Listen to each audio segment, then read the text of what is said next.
I've wanted to apologize to for a very, very long time, ever since this happened.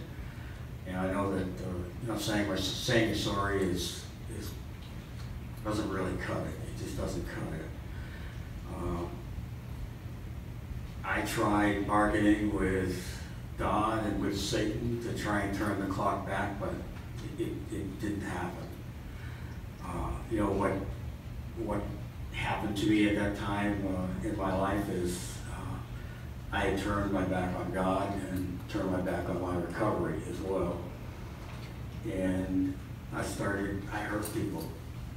And I became the person that I really didn't like the most, as somebody person who, I used people. None of these people did anything to deserve, what I did. As a therapist, I had a huge responsibility towards my clients or patients, and I just did the worst possible thing that I could have done. I accept responsibility for everything that I did. The Salvation Army was a place to send the hopeless to, people who are at the very bottom of the rung and really were the most vulnerable.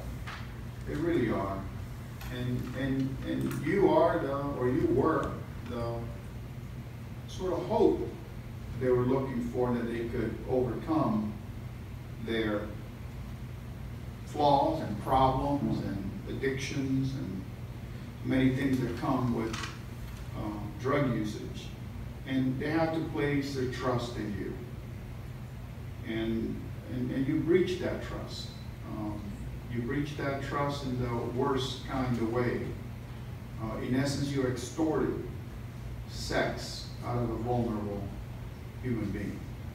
And that's unforgivable under any circumstance where this person had no choice but to please you in order to avoid prison. Sexual misconduct by a psychotherapist, I want to adjudicate you guilty, sentence you to 5 years in the custody of the Florida Department of Corrections State Prison System with credit for 1,096 days. And that's credit from February 5th, 2016. Actually, it's at 1,097 days.